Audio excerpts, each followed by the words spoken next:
Good evening, ladies and gentlemen. Welcome to Lords of the Night. With me, as always, your Lord of Punishment. Say hello, Scribe. Hello, Scribe. Your Lord of Pennies is here as well. Say hello, Satsu. What up, Dow? I am your host, the Lord of Pain. Ooh. Oh, yeah. Oh, yeah. I'm the ranting monkey, y'all. You know that. You're on my channel. It says so right there at the bottom. Guys, how you doing tonight? Scribbles, how you are, man? I've had an interesting day. A really brief story. So I think you'll recall, was it last night, that I was accused in a conversation with Sophane as being a Trump supporter or at least an apologist? Yes, indeed. Well, earlier today, in relation to a tweet I made about the whole Mueller thing, which we'll get to very shortly, I was accused of being in the early stages of Trump derangement syndrome. So within a day's time, I've gone back and forth to both extremes, it seems, which is a really interesting assessment of where I sit on things. Yeah. That's how I am. And also, for those of you that are keeping score, because God knows I am, I already had my work emergency before the stream today. So fingers crossed, nothing happens in the middle of it. So that's how I am. How are you doing, Satsu? Pretty good. Uploaded a video today and got a couple other things done. Unfortunately, the video that I promised you guys that I was going to upload today, when I went back to recheck it or whatever, I was listening to it and there were some parts I didn't like, so I re-recorded a decent amount of it and did all the editing and stuff and accidentally X'd it out and didn't save it. Oh. So I was like, okay, well, I'll upload that tomorrow because I'm not doing that shit again, not right now. So that was fun. But it was really rambly, and I didn't want to. I did a lot of repeating myself and just like beating around the bush, and I'm like, all right, I kind of want to just get to the point. I didn't want my first video in a while to be a rambly mess, so I'll fix it and I'll get it up to you guys. But yeah, that was that. And Scribe, earlier when you said snap into it before, I thought you were gonna say snap into a pain pill. I really hope you said that. I wish I'd been that creative on the fly, but no. Oh my God. I was like, he's gonna say it. I know he's gonna say it, and you didn't. I'm like, oh, snap into a codeine. But yeah, my day's been pretty good.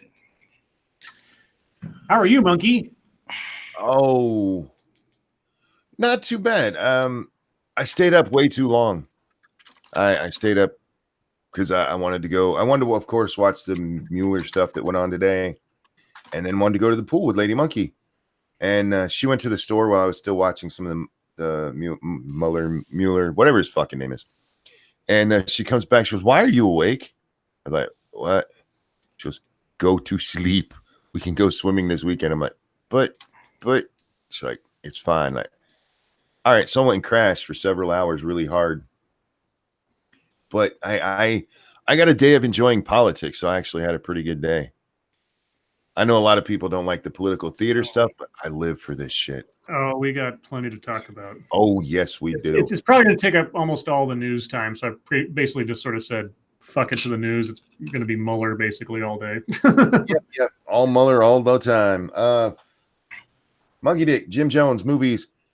Hit that like button. No, video games, hit that like button. And share our stuff, guys. Like the people who've made content, share their stuff.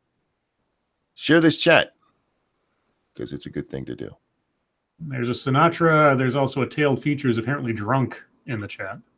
Yeah, I saw that. Tailed said he's stumbling home. Stumble home carefully, my friend. Yes. Hail Boris. Oh, man. I just got him on a list somewhere. All right. Well, okay.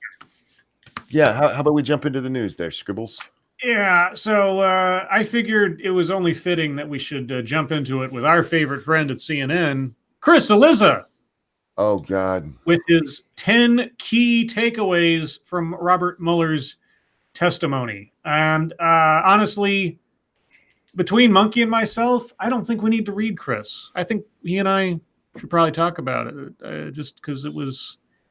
I think it's fairly cut and dry, and I've got a few thoughts on it. So rather than read Chris, Monkey, do you mind if we just sort of, since we both watched both hearings, Now, So- for the record, I yeah. just want to throw out there, I saw like the first maybe hour and a half of the second one, so I did not see all of that one.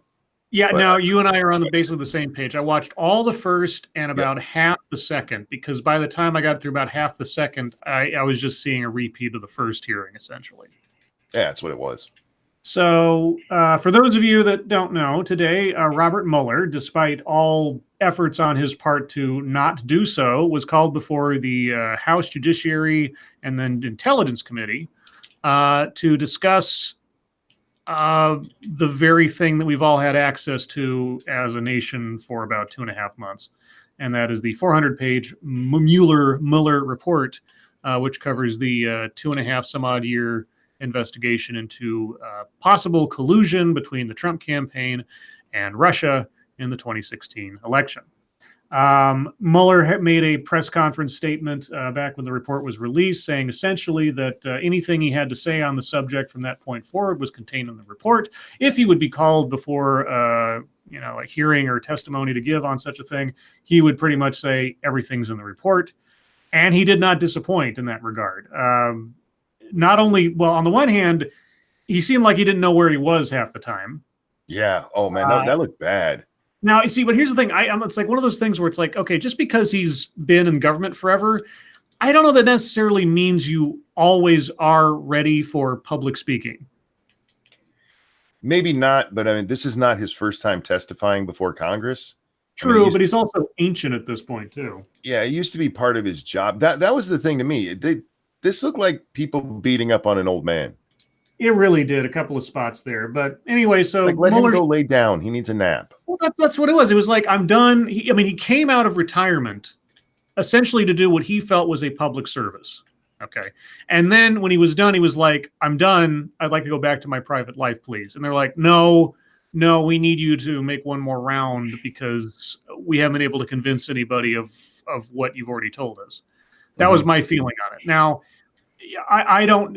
There's a lot of things to be said about Mueller's answers and everything in this, and whether or not you believe him or you trust him or anything else. But in all seriousness, I didn't get anything from this guy that he didn't already tell everybody anyway. So this is. I believe in the report. I believe in my people. Ta-da! That's it. So whatever you have to say about the guy, at least he stuck to his word, which I can give that much to. And people trying to say, oh, well, he didn't answer these questions about the Steele report. Well. If he's not lying, and I don't have any reason to think that he is, that matters that are still under investigation in separate places, and any comment he might make might infringe upon those investigations. He told you, he literally told you before he started speaking, here's what I'm going to say, here's what I'm not going to talk about, proceed. So I don't know what you were surprised by or what people were shocked by. The only part in that regard that I was shocked by was where he seemed to not know who Fusion GPS is. Yeah. In the first hearing, he was asked about that, and he's like, "Who? What? I'm not familiar." And I forget who it was questioning him. It might have been Jordan. It was like, Fusion GPS. One of the main characters in this whole thing, and he's like, "I'm not familiar with them at all." And I'm paraphrasing there, guys. If you watch it, it's actually it sounded even worse than that. I'm like, if you honestly do not know who Fusion is, either you are senile and shouldn't be here in the first place, or this investigation was handled even worse than I thought it was. So in the first 15 minutes, kind of set the tempo for the entirety of both hearings. If you listen to the opening questions by Jerry Nadler, you essentially had a template for about 90% of everything that was to be said, wherein Nadler would read a quote from the report and ask Mueller to confirm that or affirm that. And he would just say, yes, and that was it. That's essentially the meat of all of this, because Mueller was not varying much. He didn't give any really leeway. He would either say, as it says in the report, or I refer you to the report, or something else, for almost all of his answers. Yeah, I had popped in when Monkey and them were streaming it, and like 2 minutes in, I was like, "Wow, I am. This is mind-numbingly boring," because the entire 3 minutes that I had popped in on, that's all she did. She read the paper, was like, is this in there? And he's like, you're reading it, bitch. Like, what the fuck? The Democrat strategy was just to read the parts of the report that they thought needed highlighted. Right. They did that, and then they would finish up with saying, nobody's above the law. Yes, that was their tagline to every statement. Yeah, and it by the end, it was just like, oh, for fuck's sake. Yeah. So on the other side, the Republicans they hit a few things I wasn't expecting. The Radcliffe was the second person to question because I forget who the ranking member is, but after his question, they go back and forth, left, right. He was the third person to question.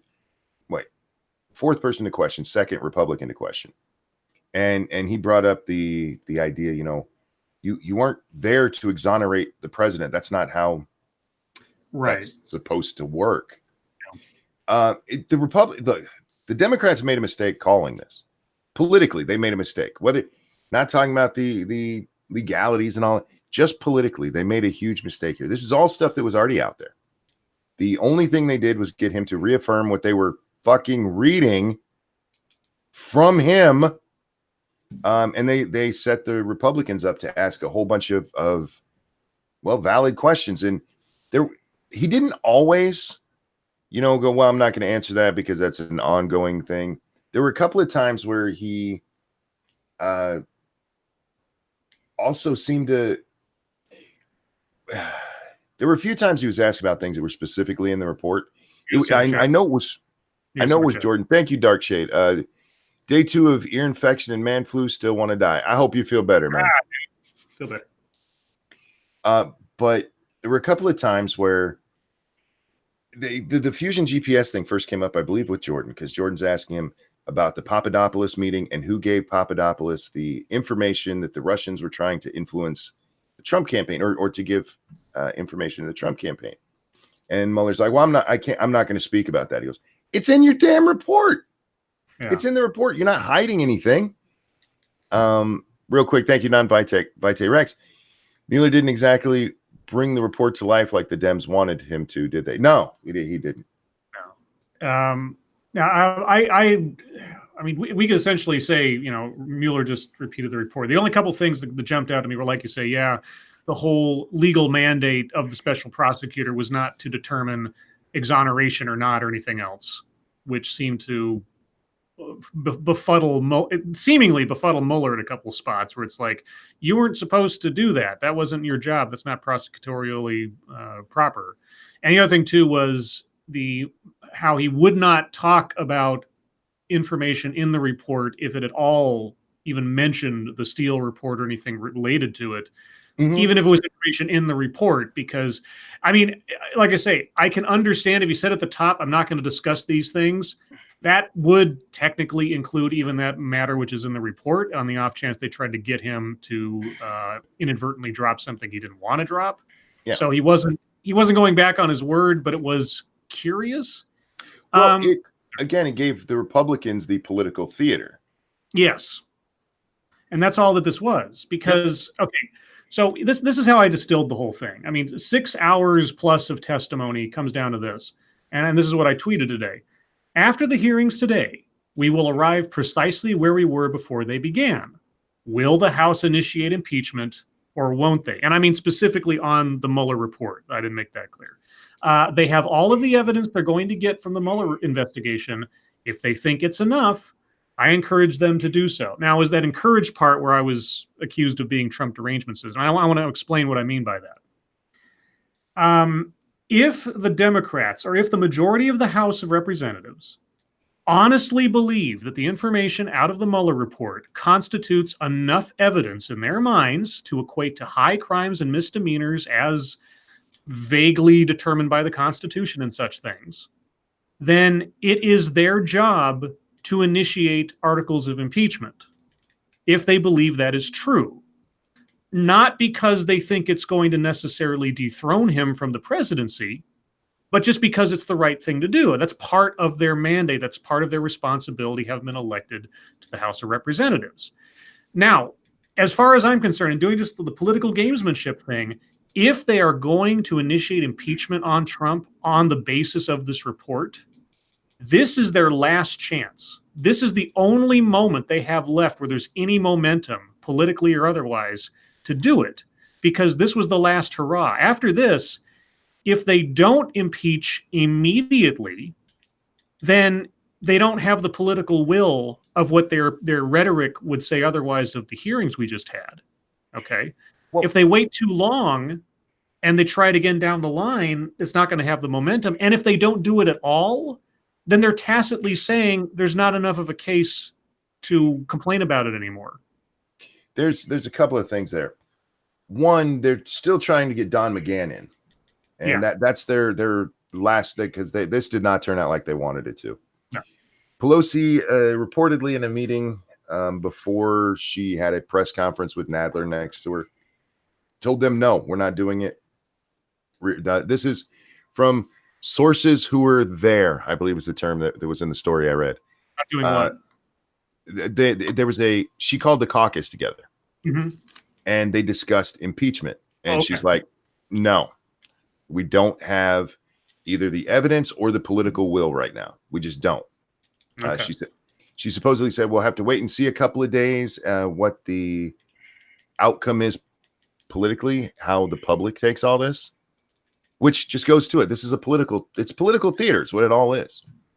And she knows her whole reasoning being is that if they go through with impeachment, it has to be such a strong case that the Republicans look bad if they don't remove him from office in the Senate.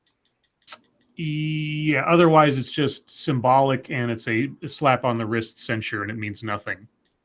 And looks even worse if he wins again afterwards. I'm just saying. Well, yeah, that too. Yeah. What's that ticking? Is that me? Ticking? There's like a clicking sound.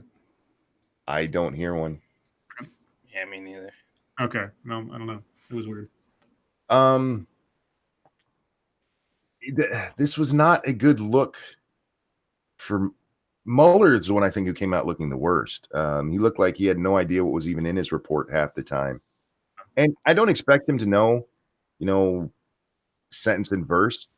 But then there were times like he was asked specifically about, okay, it's on this page. He was asked at one point about what is on the top of the first page. Yeah. And he had to have that repeated to him a couple of times. He goes, I don't see it. Like it's literally the top of the report. As far there, I've seen a few people. Oh, he was just kind of nervous. And that's not how it came off. He came off looking senile, to be honest. And if he is, that's nothing to laugh at. But then it's also not a reason to pull the guy out of private life.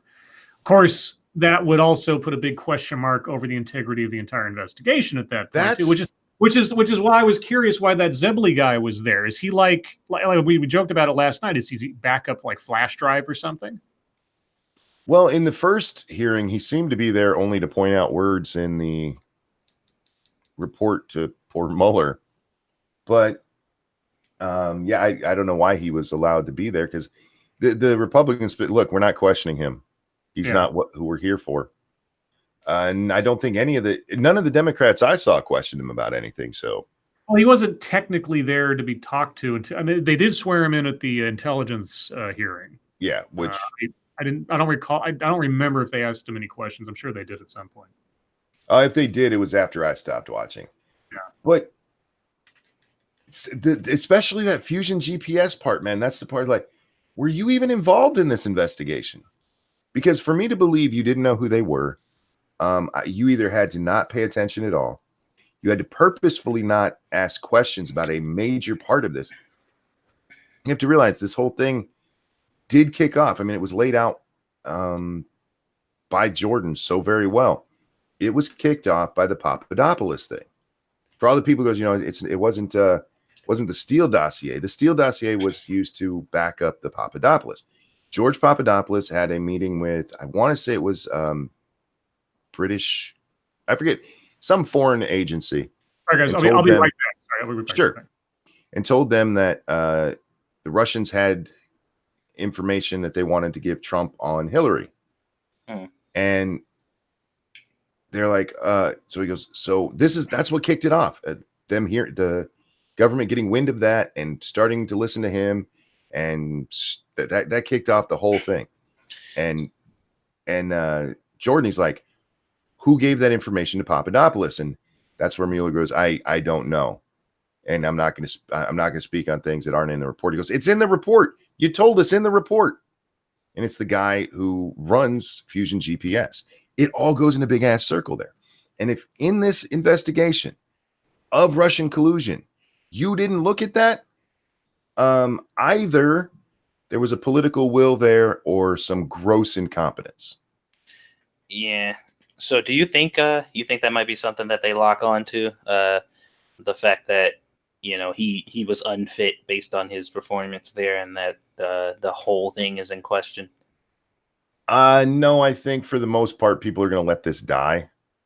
I think what's going to happen is, because of the way the Democrats did not do themselves any favors by just reading the damn report and then finishing with, nobody's above the law. They just look bad. What'll happen, unless there is a market shift in polls, which I don't think there will be, this is basically just going to die. You'll have a few of them who still, saber rattle and shit, but yeah, there was nothing to this. And I don't even know what they expected to do. Like, okay, let's say, I don't know. Let's say this takes off like a rocket. Let's say that somehow this becomes the scandal du jour the Democrats want it to be. Are they really wanting to initiate impeachment hearings now? I mean, not only this about a week before the second set of debates, or if you want to spread it out up to the next set of debates, but in the middle of what is effectively now the primary season. I mean, yeah, it doesn't start till next year officially, but let's be honest, it's already started. And make this the topic of every conversation that every candidate's going to have as to whether or not they agree with the impeachment, whether or not they think Trump committed a crime, et cetera, et cetera, et cetera. I don't know what their end game was in pursuing this to the extent that they have at this point in time. I really just don't understand it. I think it'll be a bad idea, obviously, because if they keep the conversation on Trump all the way up into the election and they still find nothing, and spent all that time not talking about policy, not talking about anything legitimate or what they're going to bring to the table, just trying to, we're going to have Trump for another 4 years.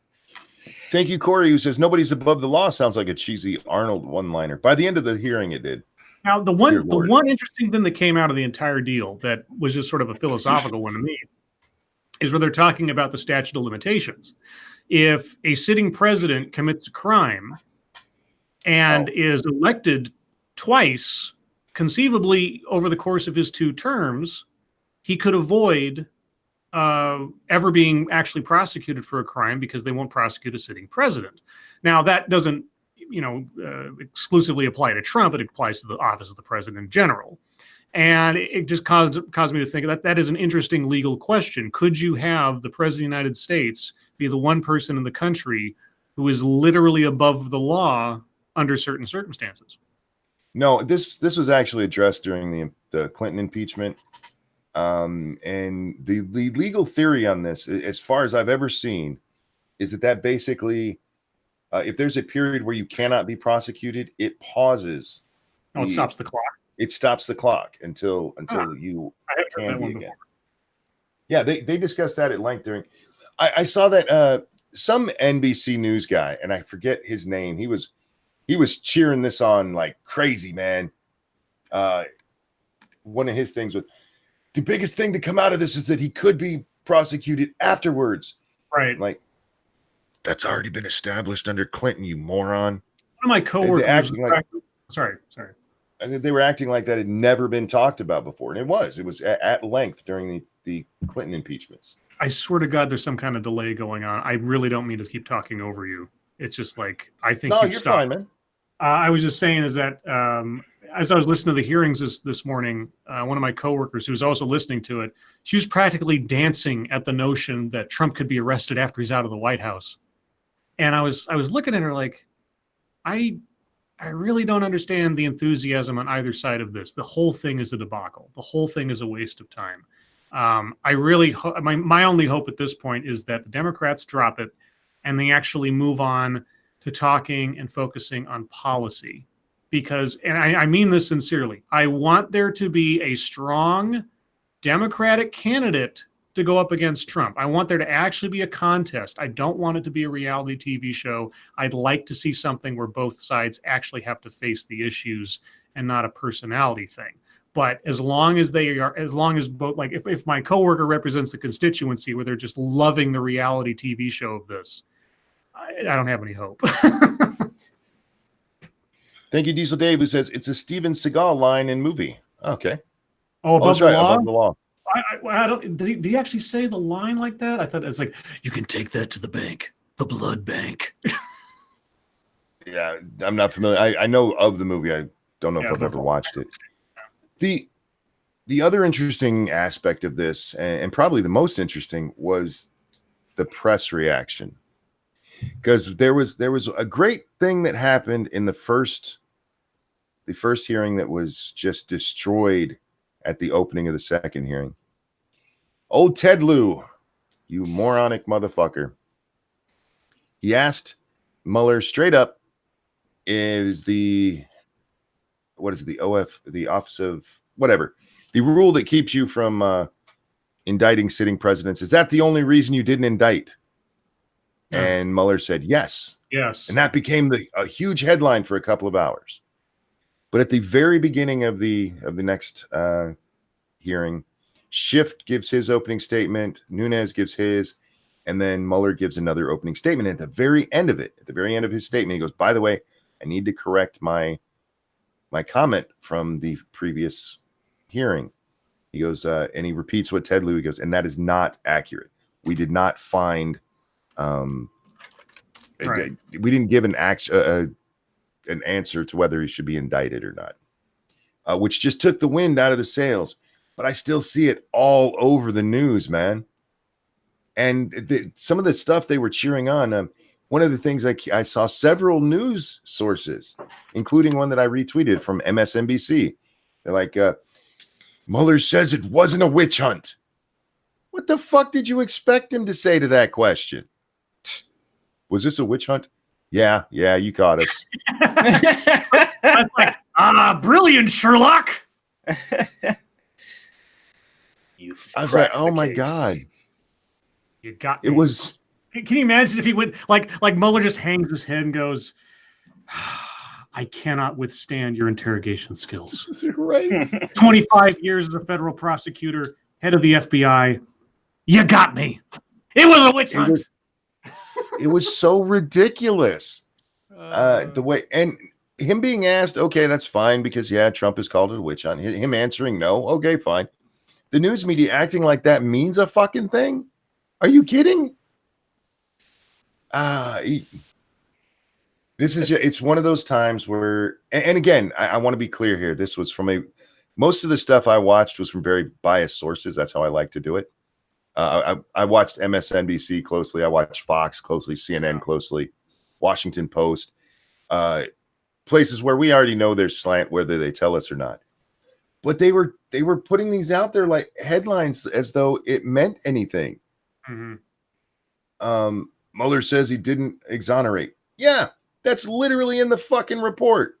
Yeah, it's nothing that we didn't already hear. We heard all of this 2.5 months ago because everybody was analyzing the public report down to a fine-tooth comb. There was nothing that we learned today that was different. The only thing that wasn't previously stated is Mueller's comment when somebody asked him about Trump's comments regarding WikiLeaks during the campaign, and how Mueller said those comments were problematic, and that's an understatement. And I'm like, oh, Mueller said they were problematic. And what? Everybody's been saying that's been problematic since the beginning. That was part of the whole controversy.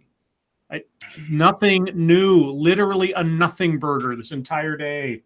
So what you guys are saying is this whole hearing was a this is big campaign. Yeah. The Caps and Dogs, thank you so much. Seems to me the Dems were more on a snipe hunt. The Democrats put themselves in a corner here. There was no gotcha moment for them, which is what this kind of stuff is for, especially in a hearing this big. There's no gotcha moment. That's why what they settled on was just read the report and finish with our tagline. No one is above the law. You know, the funniest part, the funniest consistent part to well, on both sides really, is that they had their questions prepared, and you could hear in the voice their stridency when they get to the point where they want Mueller to confirm to them what they're trying to say, and he just comes in and he says, "I don't agree with that characterization." Yes. Or he says, "I refer you to the report." Like he's not even going to give them the satisfaction or the soundbite of yes. He just like and they stumble over themselves. Or the multiple times where he says, I'm sorry, could you repeat the question? Oh God. Over and over again, it just threw them completely off. And I was just, it's kind of like I felt bad. It's sort of like that sort of inherited embarrassment from watching somebody fumble. It was like watching somebody on a stage play forget their line. The way that they were reacting when Mueller wouldn't give them what they were aiming for. It was funny and tragic at the same time. Well, there was an interesting part of this that bears mentioning. He was asked, did you review all of the evidence? Because somebody had asked Bob Barr or Robert Barr, not Robert Barr. Is it Robert Barr? Yeah, Bob Barr. I can't remember. Babar. It's Babar. It's Babar the elephant. Babar. Yeah, Babar. The Attorney General. Yeah. Whether or not he had read the report and seen all of the underlying evidence. And they asked that same thing of Mueller, and they're like, hey, did you? And he's like, no.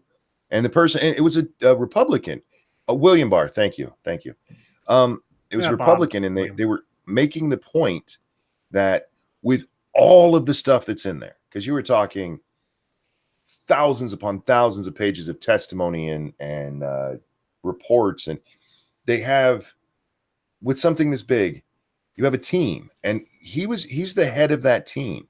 Yep.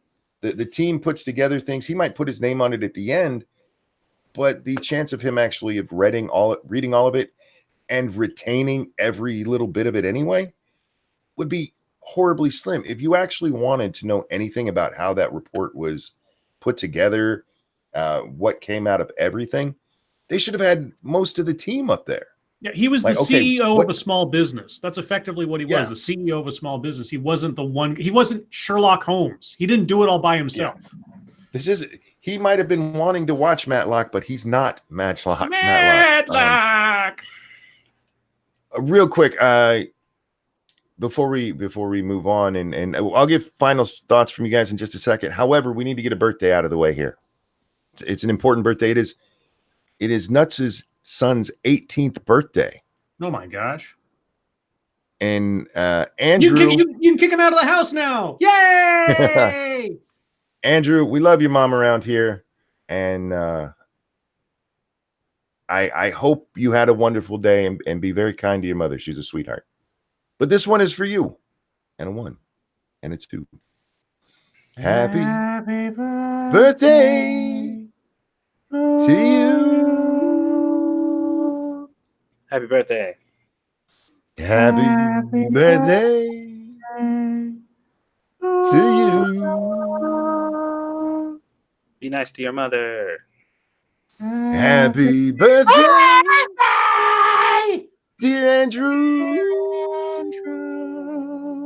Don't ever play this for your friends. Happy birthday to you.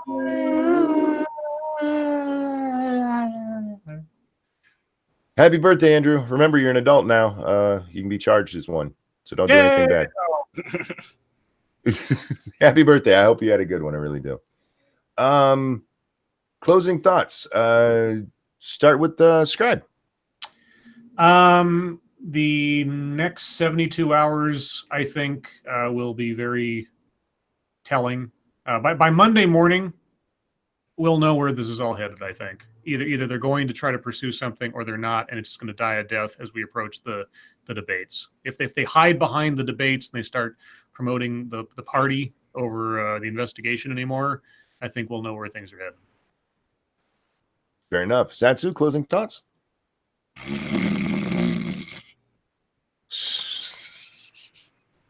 Oh, what? Oh, sorry. I don't care. There you go. I'm going to agree with Scribe. It's going to depend on the political will. I think I think we'll know, Monday definitely at the latest because polls have just gone, they've been out there calling everybody. What'd you think? What'd you think? Yeah. And if there's not a clear shift towards impeachment, this is the end of it. It's going to be it's going to go away quick, which they should have let it do anyway. Yeah. Go ahead, Scribs. Oh, I was just getting ready for MSS News, and they've changed the search filter menu. Apparently, you can lock them in now, and I don't have to change them again. Cool. I just reflexively, like every time I start getting ready for the MSS News, I click up there to change the filter. I'm like, what is this? And it's already locked where I would have put it either way. Oh my God. They heard you, Scribe. They've been listening. Hey, thank you, Jack. All right. And with that, we're going to move on to MSS News time. Guys, if there's a story you want us to take a look at, please hit us up at the hashtag MSS News on the Twitter machine. We can't get to them all, but that's just because we're not allowed to discuss that on the record. Scribbles. Right. Oh, real quick, gentlemen, I have to step away for just a second. Okay. I was going to make a Mueller joke. I was going to say it's outside of our purview. But Monkey walked away, so it all just doesn't land. Anyway, this one comes from senior staff reporter and chief Florida correspondent Colleen Bernier. Let's see. Deputies. Wanted man arrested after giving deputies his brother's name, who was also wanted. Well, doesn't that just kick you in the nuts? The sheriff's office in Bradenton, Florida, says a 26-year-old Bradenton man wanted on a warrant tried to avoid getting arrested by giving his brother's name. But as it turns out, his brother was also wanted. Deputies say the 26-year-old Jacob Heisel was walking along US 41 North and heading south on the side of the road when they spotted him Saturday. Deputies say they stopped Heisel because he was walking in the roadway and were concerned he could get hit by a vehicle. After being stopped, deputies say they asked Heisel for identification, but he told them he didn't have one and gave his name as 23-year-old Nathan Heisel, his brother. Deputies say Nathan Heisel is wanted on a warrant from the city of Bradenton, so they took Jacob Heisel into custody and transported him to the county jail. When they fingerprinted him, they learned he was not Nathan Heisel, but actually Jacob Heisel, who was wanted on 2 warrants in Manatee County for dealing stolen property and uttering forged instrument. And uttering forged, I don't know what that means. Jacob Heisel is now facing an additional charge of providing a false identification to law enforcement. His brother is still wanted. That's fucked up. Uttering a forged, I don't know what that means. Like maybe that's like false ID or something. I don't know. Anyway, is Monkey back? Okay. Well, on the off chance Monkey doesn't return in time, thank you, L. Tiburon. Today was just House members grandstanding. Well, it was grandstanding and them fishing for a soundbite. I mean, ultimately, what they wanted, the word they wanted to come out of Mueller's mouth was impeachable or impeach or something that they could then hang their hat on, like, aha, you see, Mueller is giving us permission to impeach. Mm-hmm. But he never used that word. And as far as I understand, that word never even appears in the report that he could even be quoted on. So this one comes from Frosted Glass. I guess I shouldn't be surprised at headlines like this from Vice, but here you go. I learned how to do an abortion on a papaya. What? The underheadline is papaya workshops have become a popular way to demystify and destigmatize abortion. I'm really? still stuck on the notion of a papaya workshop. Quote, this is a 10-week gravid uterus, Zoe Thill, Thill said, holding up a quote-unquote pregnant papaya the size of a large fist. And this, she added, gesturing to her own pregnant belly, is a 38-week gravid uterus.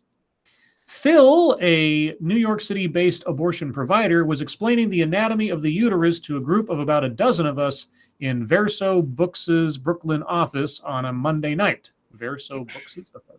The narrow part of the papaya, where the stem would be, is like the cervix, she said. The broader portion of the papaya is like the upper area of the uterus known as the fundus. The fundus? Is it fun in the fundus?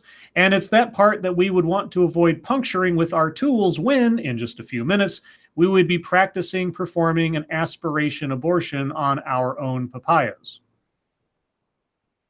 But if we did by accident, that was okay, Phil said. Quote, we're not going to shame perforators, she reassured.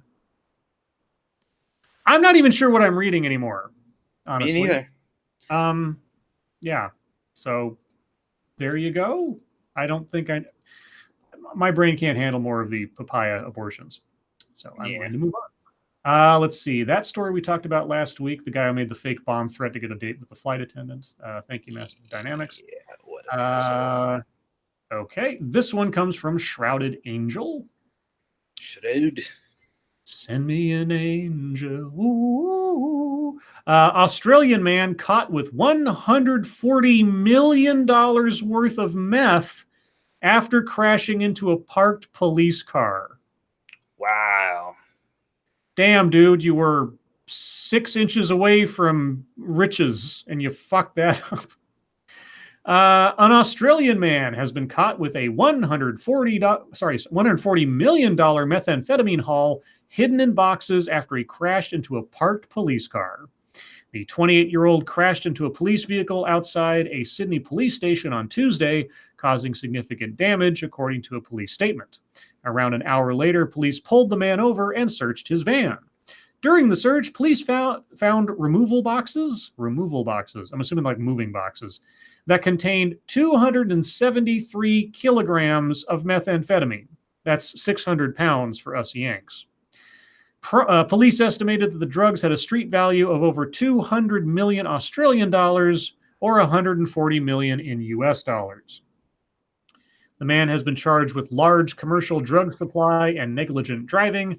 Police are also conducting a forensic examination of the van. Wow.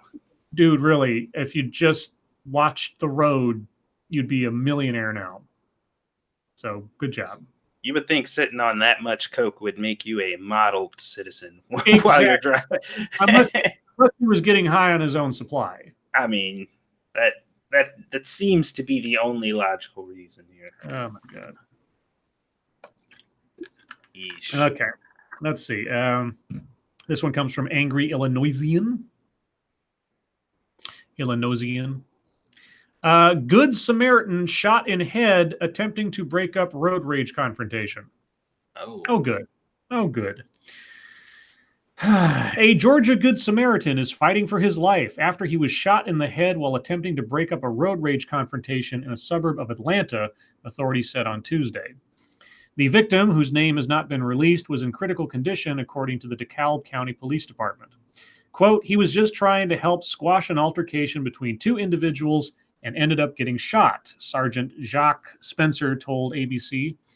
The shooting occurred about 8 a.m. on Monday at a busy intersection in Stone Mountain, about 20 miles southeast of Atlanta.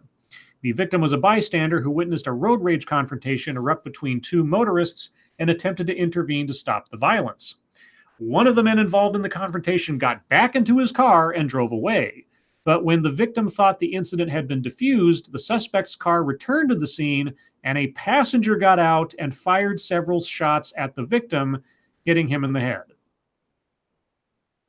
The police said the shooter got back into a silver Honda Accord and sped away, prompting a 6-hour manhunt. A tipster spotted a vehicle matching the Honda and called the police, authorities said. The tip led officers to a home in Stone Mountain, about 2 miles from where the shooting occurred. A DeKalb County Police SWAT team surrounded the house and arrested a suspect identified as 23-year-old Aiden Bowe about 2 p.m. on Monday. Bowe was booked in the DeKalb County Jail on one count of aggravated assault, according to jail records. Jesus Christ. This is why I mind my fucking business. God, that's so fucking stupid. I mean, and it sucks because you don't want to like discourage people from like if you see somebody in trouble and you can do something to help, but sorry about that, guys. That's okay. Let me get back to the thing and the stuff here because sorry. Oh, come on, Twitter, be nice. Be nice to me. Okay, let's get back to that. You missed the papaya abortions. Oh, Yeah, it was really exciting. real quick, El Tiburon, I'm sure you guys got. Today was just House members grandstanding. Thank you so much for that. Yep. Oh, well, sad note, Rutger Hauer passed away. I saw that. Really sad about that. I really liked him. And the one movie that I didn't see anybody really mention was Blind Justice. If you haven't seen Blind Justice, you should watch Blind Justice with a couple of friends. It's a really fun movie. But yeah, The Hitcher, Blade Runner, God, I can't even count how many. There's one called well, it was like a USA original movie way back in the day, I think. Its original name was called Deadlock, but they changed it, or there was an alternate title called Wedlock, and it was a sci-fi movie where people were basically put into a prison where each of them had a collar around their neck that had a bomb on it, right? And if you go outside of a particular perimeter from this quote-unquote prison without walls, your head would blow up because you were unknowingly attached to someone else in the prison. You didn't know who, though. So if you got away from that person, your head would blow up. So everybody had an incentive not to run away because you didn't know who your mate was unless you tried to run away. And then, of course, your head would blow up. And your partner's head would blow up, too. That was the whole thing. So everybody had an incentive to keep everybody in jail and report anybody trying to escape because you didn't know if that was the person that was going to blow up your head. Really interesting sort of concept. And of course, you know, we end up doing a chase movie where two people find out who their partner is and then try to escape and all that fun stuff. But he was in that. I always liked that movie. He was a working actor. That guy never stopped being in movies. So some of the stuff that he did that I love the most are stuff you never heard of before, like Surviving the Game with Ice-T. Man, that was a great movie. Anyway, all right. I'll stop gushing now. But yeah, that's really sad. Only 75. I mean, that's, in relative terms, that's pretty young, you know? But still, that sucks. That movie sounds like a good one. Oh, Deadlock or Wedlock? Oh, it was great. It's simple concept, real fun. But yeah, Surviving the Game, man. If you find a copy of that movie, and I don't think it's that easy to find, you got Ice-T, Rutger Hauer, F. Murray Abraham, the guy who plays Dr. Cox on Scrubs, Rock. I forget the guy's name all of a sudden. The guy who plays Rock from the TV show. It's a great cast, great movie. Oh, it's so good. Anyway, and Rutger Hauer's really evil in that. I like that. Moving on. From Rutger Hauer. What's this? Oh, okay. I saw this earlier today. This is a weird story. New Fate 26 alerted me to this story, and I read it. And these are two very irresponsible people, but I'll get into that. Gay couple sues over U.S. refusal to recognize child as citizen. All right, this gets complicated, so I'm going to have to read most of this for it to make any sense. Okay, a same-sex couple in Georgia said in a lawsuit filed Tuesday that the U.S. State Department is unconstitutionally refusing to recognize their daughter's rightful American citizenship. The State Department's policy treats married same-sex couples as if their marriages do not exist and treats them differently from married straight couples in violation of the law and the Constitution, according to the suit filed in federal court in Atlanta. It was filed on behalf of Derek Mize and Jonathan Gregg, whose daughter Simone was born in England in July 2018 via surrogate. Now, as we proceed, you'll see why their argument is kind of messed up, but we'll go there. Both men are U.S. citizens and are listed as her parents on the birth certificate. But because only one has a biological connection to her, the lawsuit says, the State Department is treating her as if she was born outside of marriage, triggering additional conditions for the recognition of her citizenship. A child born abroad to married U.S. citizens is automatically a U.S. citizen as long as one parent has lived in the U.S., the lawsuit says. But there are additional requirements if the parents are not married or if only one is a U.S. citizen. Mize was born and raised in Mississippi, while Gregg was born in London, to a U.S. citizen mother and a British father, and was raised in London with dual citizenship. The couple Couple met in 2014 in New York, where Mize was living. Greg soon moved to New York so they could be together, and the pair married in 2015. They moved to Georgia in 2017. A close friend in England agreed to be their surrogate. Mize stayed in England with her for most of the pregnancy, and Greg joined them for the final 5 weeks. Both men were present for Simone's birth in July 2018. Greg cut the umbilical cord while Mize held her. They returned to their home in Decatur, just outside of Atlanta, in September. Preparing to file their taxes in March, Mize went to get a Social Security number for Simone to claim her as a dependent, he said in a phone interview. The Social Security office staff told him they needed a consular record of birth abroad or a U.S. passport for her, and that he would need to get that from the U.S. Embassy in London. The couple brought Simone to London in April, armed with their U.S. passports, their marriage certificate, and Simone's birth certificate. Once the embassy staff realized both parents were men, they started asking invasive questions about how Simone was conceived and who the biological parent was. After 3 hours of questioning and waiting, Mize said, the embassy staff said Simone was not eligible for citizenship. Since she's the child of 2 men and not biologically related to both, the State Department treated her as if she was born, quote, out of wedlock, the lawsuit says. And because Greg, the biological parent, hadn't lived in the U.S. for 5 years prior to Simone's birth, the State Department determined that she is not a U.S. citizen.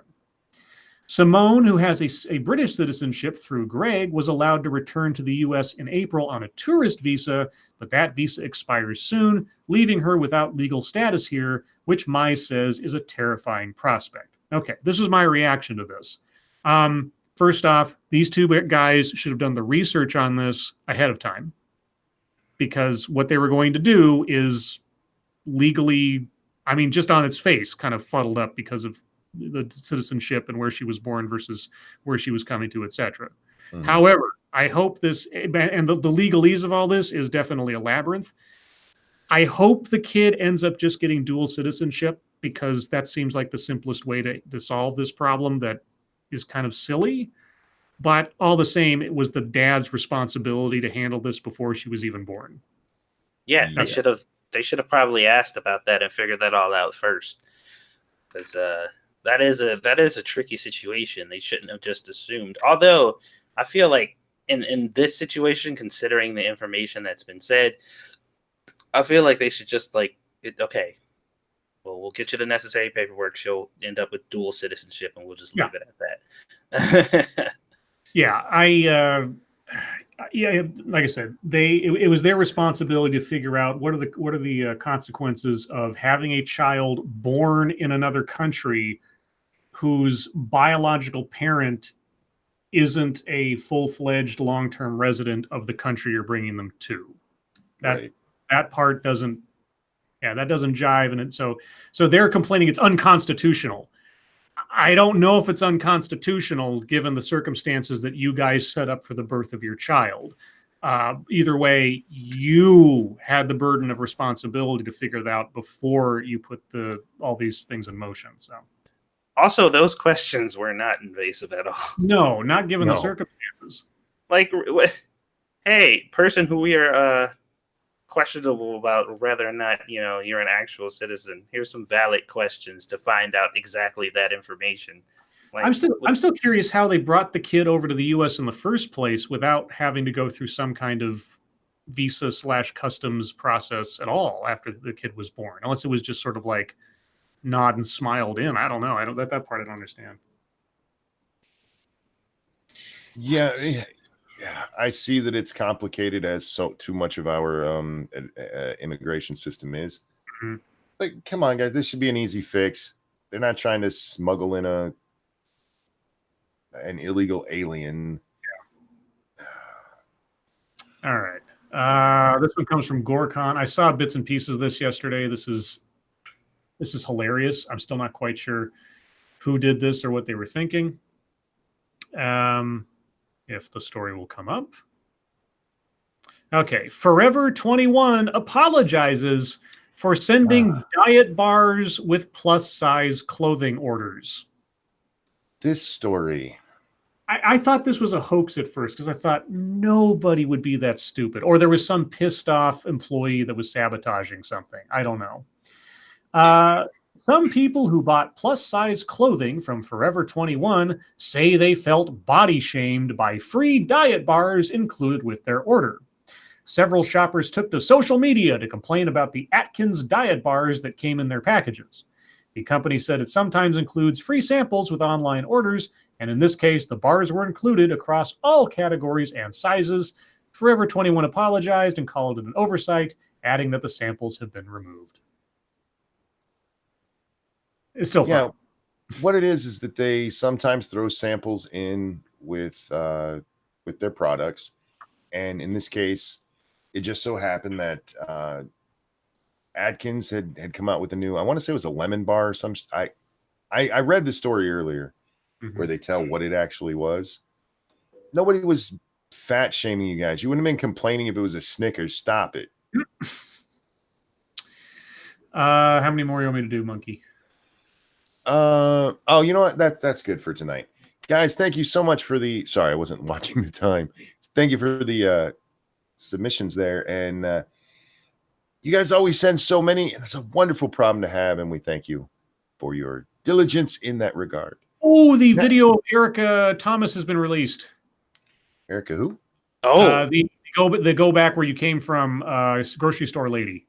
Oh, Yeah, okay, I'll retweet it for those of you that are interested. Yeah, it's about what is it? It's about a minute or 2 minutes long or something. Yeah. Okay. So anyway, something to look at later. I wonder if it has any audio. Probably not. I didn't. 1 second, I'll find out for you. Survey says no. There's no audio, but it's you can see the hand gestures, you can see people's attitudes and such, and yeah. Anyway. Does she look just all beaten down? Oh yeah. Oh no. Huh. So she anyway. She wasn't crying in the aisle. I'm shocked. I know. Satsu, it's now the YouTube's time, and you mentioned you've done some YouTubes.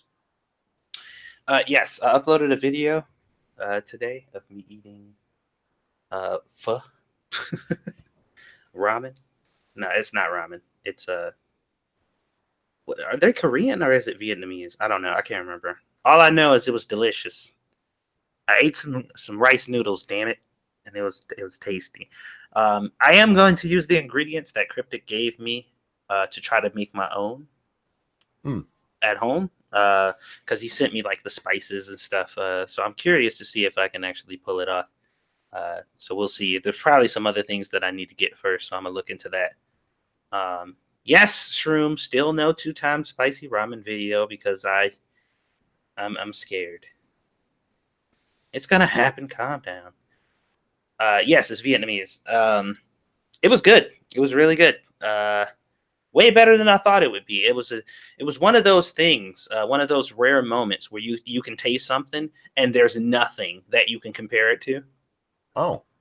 Yeah, where you're like, no matter what I think, there is nothing ringing a bell. Like this doesn't, because I was trying to, when you chase something, you try to explain it because you want to give everybody an idea. Like this is kind of what you're looking at, and there's no way to really describe it based on anything I've ever had because it doesn't taste like anything I've ever had before. So that was interesting. It was really good. So I did that video. There is a failed cooking video that I'll be releasing pretty soon of me trying to make a cooking video and failing and aborting the mission, but still recording everything. So I'm going to upload that one for fun because it's just like, this is the shit that happens. And this isn't the only one. There's plenty of them that I tossed out, but I started keeping them now because, it's content. And plus you guys love watching me fail. So figure why not? So got that going. Still got another project, like I said, that I'm working on behind the scenes. Me and Monkey won't be streaming tonight, but we'll be back playing No Man's Sky tomorrow. At our regular tomorrow. What's tomorrow? Thursday? Thursday. We'll be back Friday. Friday, yes, Friday. Sorry about that. Playing No Man's Sky. I did say that I was going to do some random off schedule streams of No Man's Sky, but I forgot that Tuesday's the reset for Final Fantasy, so that's what I've been doing. So, yep, pretty uneventful day. Oh, also too, our last ultrasound is tomorrow, so we're gonna go ahead and get that out of the way. After that, she has a couple of more visits, and we are less than a month away. Yay, Squeetus! I'm so excited. I'm so excited. Yeah, Star says, "How do we get through the night?" I don't know. Spend time with your family. Family schmamly. Right. But that's it. That's pretty much Monday. All right. And Scribbles, what'd you work on today? Nothing. I had a busy work day and didn't really have a chance to work on anything. By the time I got home, I vegged out for a bit, but then, of course, the pre-stream work crisis appeared and I got distracted. So, yeah, that was my day. All right. And let's see. Today, I did a monkey in the morning, as I normally do, but I waited to get this one, so there was basically a pre-show going into the stream with Sinatra, because we went over to Sinatra Streams channel, and we watched the first.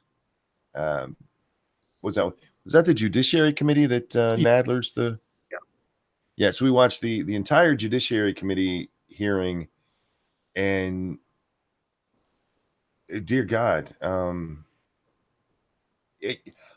I've said this before. I love this kind of stuff. I really do.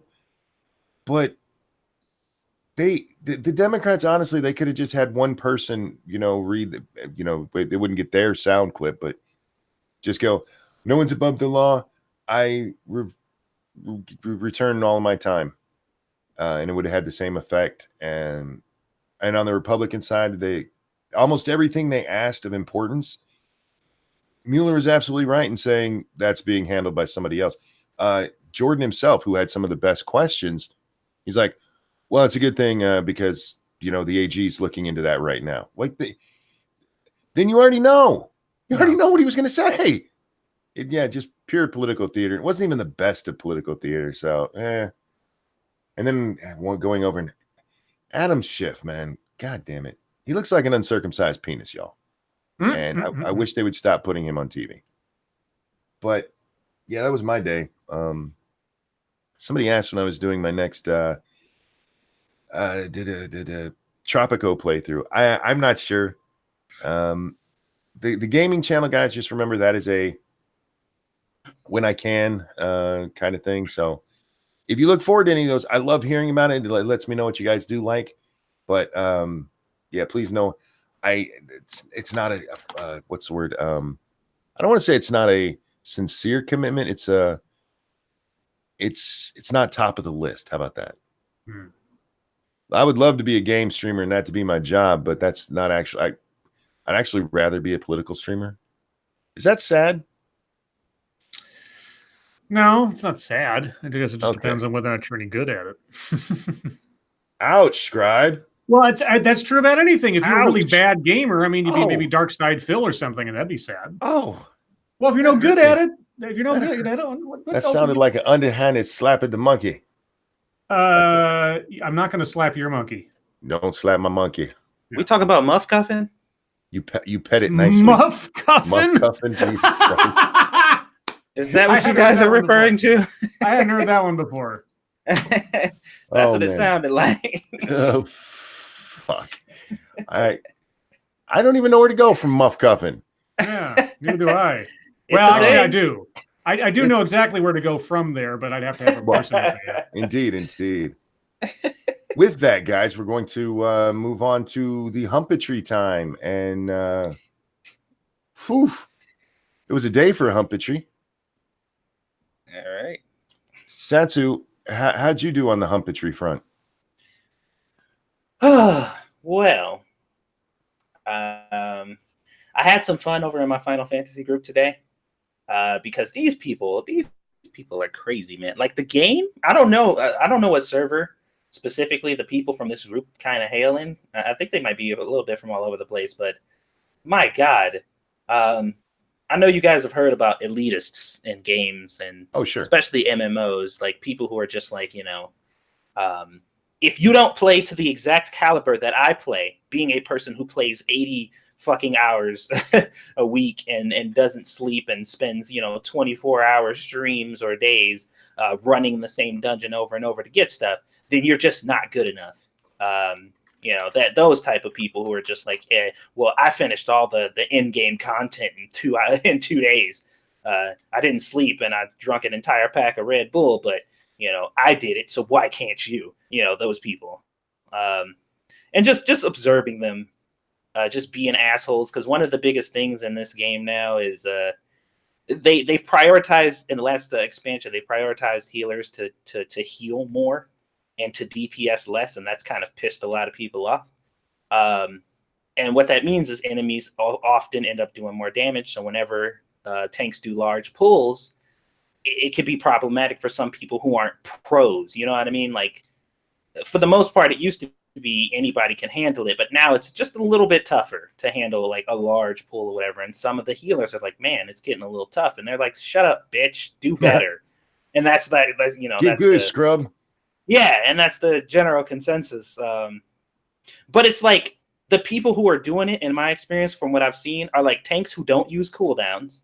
So I'm like, so you can pull the entire fucking room and just opt to not use cooldowns and make my job harder, but I'm just supposed to deal with you, with you doing that, and just, I just got to get better at it. So I'm like, what I've started doing from now on, and I put this in the group, is I'm like, if you are a tank and you pull the entire room without either notifying me or asking me if it's okay, then I revoke my right to DPS. Like, we're going to be in this dungeon for a while, so sit back, because yes, my DPS can help, and yes, we can get through it faster, but I have to deal with you just doing large pulls. You have to deal with me not DPSing. And I told him, if you ever run off from me, like at the start of a dungeon, you just speed off and don't even stop to look and see if I'm right behind you, then I'm going to stand there, wait until you die, have you respawn back at the beginning, and then we will try this again. Because I'm not about to deal with these motherfuckers and their bullshit. Not today. So that was fun. Like starting fires over there is like one of my little fun activities to do every now and then, because these people take it way too seriously. Other than that, there was a lot of stuff about ball sack dude, girl, person. Yeah. Romy Millennial was just doing a stream. I don't know if she's still streaming now, but she was streaming about it today. There was a lot of conversations going on. It is almost scary how many people are coming to this person's defense. Like, it's shocking after all the information is out. Especially like, and I thought people would have taken that whole taking pictures in the bathroom, like in the women's bathroom. I thought people were going to take that much more seriously, because what's his face at VidCon recorded in the bathroom accidentally and got kicked out. That was like a big thing, and people was like, is he going to go to jail for that? Yeah, who was that? Fucking, I remember that story. Yeah, and I'm just like, that's like an offense or something, right? Isn't that like illegal? You're taking pictures of little girls in a private setting. Like, that should be getting way more attention than it is. But I guess not. I don't know.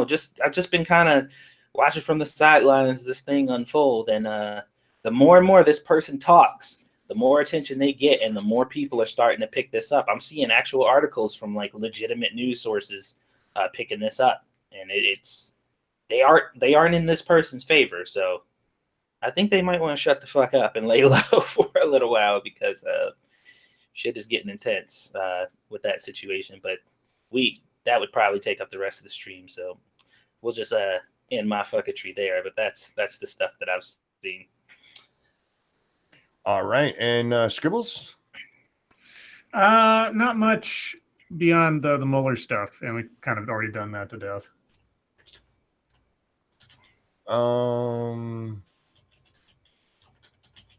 I hate this new thing. Sorry. I couldn't find my profile for a second. Oh, sorry. I was looking up where it used to be, up in the upper right. I'm like, why can't I find it? Okay. Let's see. Yeah, most of mine is pretty much the Mueller thing as well, because, I mean, well, That's what happened today. And let's see. Do I have anything otherwise? Oh, you know what? I do. And this is regarding Mueller, but before this today, our president, Mr. President, Mm-hmm. he was tweeting out. Of course you And was. I can't tell you the one that I responded to, because he's since deleted it apparently, which for once, well done, sir. But it was such a unnecessary tweet. And no tweets are necessary. Right. But again, we pretty much knew what was going to happen. Unless Mueller came in and dropped some bomb that he'd never given any reason for us to believe was there, this was going to go in Donald Trump's favor, because the story already's been done and it went in his favor. And so he's being a child, like I half bragging, half whining about it going on. And I was just Donald, shut the fuck up and take the win. I So told a you winner. he can't shut his fucking mouth, dude. He cannot Just take do it. the fucking win. He can't do it. All you had to do, Don, sit back today. Just sit back.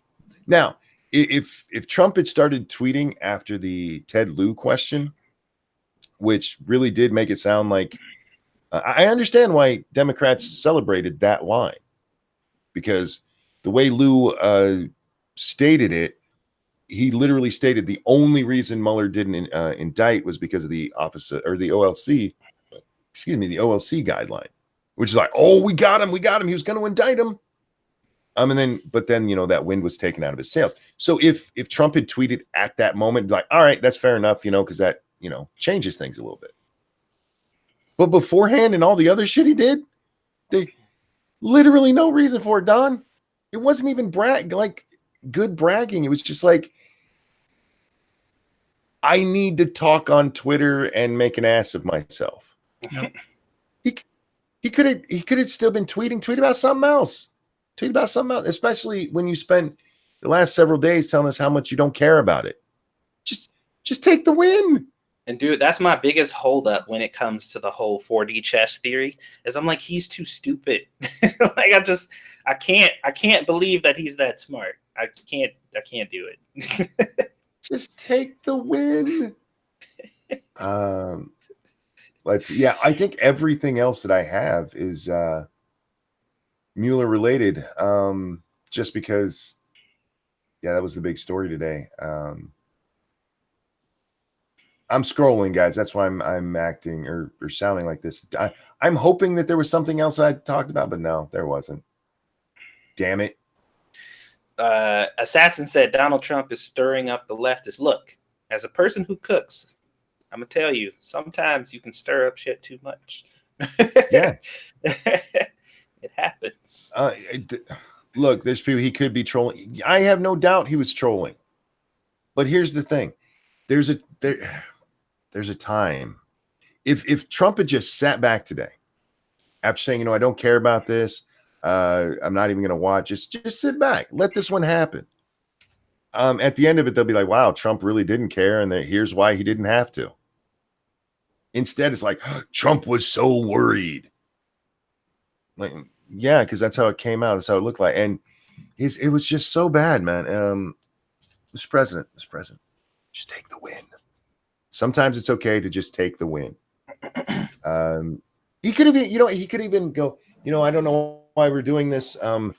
Mueller's already told us he's not going to tell us anything new. Okay, that's a fair tweet. Well, you know what I mean? The thing that makes it extra dumb is the fact that let's just say something big happened, and it was in regards to Trump, and it was mostly in his favor. Like, it was like, this is a virtual win for Trump, to the point to where people are so upset that it wasn't a total loss, that, they're just going off their mouth. If he said literally nothing, then they would come up with something for him to say. Like, they would literally just make up something that Trump's probably thinking this after the blah, blah, blah, or Trump's silence is and they just make up something anyway. So just shut the fuck up. Like, Yeah, it's fine. At the very least, wait till it's over and then take your unnecessary victory lap. I mean, Mr. President, come on. It's so sad. It's so sad. This is our president, y'all. Just keeping things And I know interesting. there's people like, no, he was rallying up he was getting them all riled up. Okay, that's fine, but it accomplished nothing. Like I said, we knew what this was going to be. We did. He didn't get the presidency by being tactful. You know what, Jack? That's not untrue, but it's not just about tact. I mean, it was a bad look. I mean, he got so much shit for the tweet that I mentioned. Donald Trump took a tweet down within like a couple. Go ahead. I was just gonna say he doesn't care about the bad look. He's impervious. I mean, like we talked about all the star of the show. This thing is going to go nowhere. The likelihood that they'll impeach him is next to zero. Nothing's going to happen. He doesn't lose anything by being himself. So what's the big, I mean, I understand if we were talking about a regular politician, we're talking about somebody who we're trying to like impart some kind of, political savvy onto, like we're disappointed. Are we really disappointed? No. I mean, no, it's not disappointment. It's what's the word I'm looking for here? It's just, dear God, man. I know. Dear God, I don't know what the correct term is for that. I've been disappointed. I'm not surprised exactly. Right. Just like, really? Yeah. I've hoped for better from our president since he got elected. I've expected nothing more from him than what we've gotten. How I early on in all this, I was complaining about, I want there to be more decorum from our president. I want our president to act like the office demands, etc. I've given up. Just okay, whatever. I've become Mr. Apathy. Mr. Apathy. Chat got the word for me. Exasperation. Yes, that's what it is. Thank you, Monster, Pop Tart, and Cultist. Yes, that's what it's like, come on, for fuck's sake. For fuck's sake. Trump is invoking Jonathan Winters. I do get I do understand and get the argument of like business as usual, where it's just like, that's just Trump being Trump. Like, that's how he won. That's how he's where he is. So, but I don't know, man. Well, with the way, okay, he added to the notion, and I know there's probably no getting rid of this notion from people, but he just added to the notion that he's paranoid about what was going to be said. And do I think he was? I don't think he was. I think he's annoyed by it, and this is how Trump acts when he's annoyed. He lashes out at people and lashes out on Twitter, and I understand that. Okay, but Jesus fuck, you were gonna win. This was an easy win for you today. Anyhow, there was something else I wanted to talk about.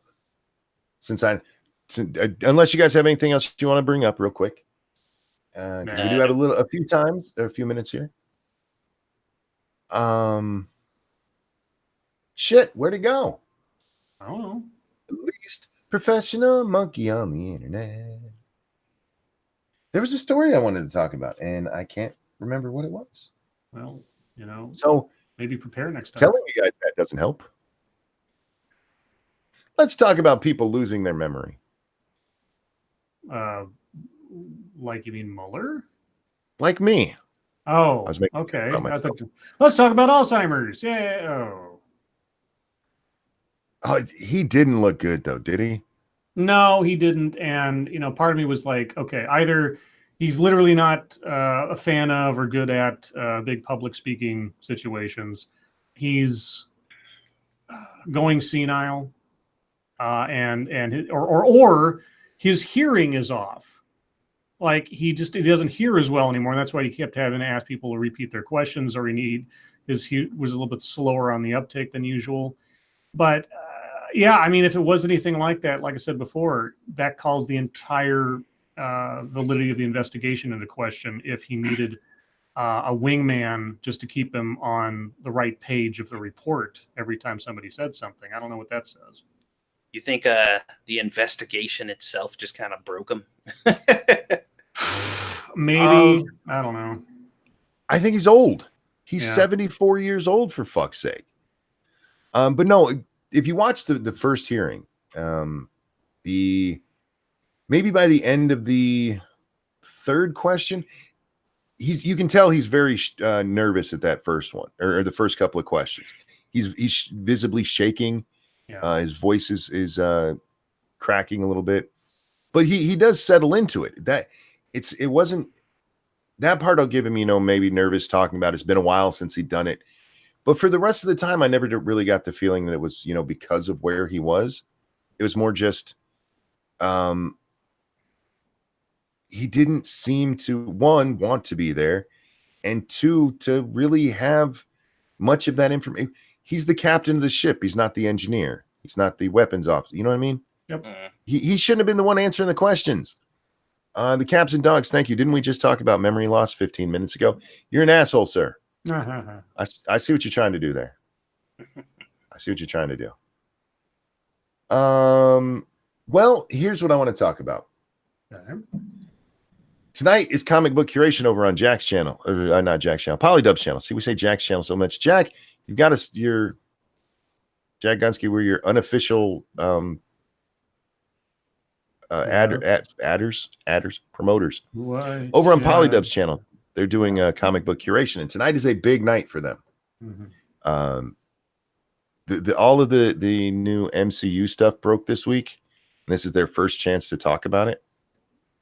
So, guys, if you want to see some really pissed off comic nerds, go watch it. And they're not just comic nerds; it's funny stuff. But,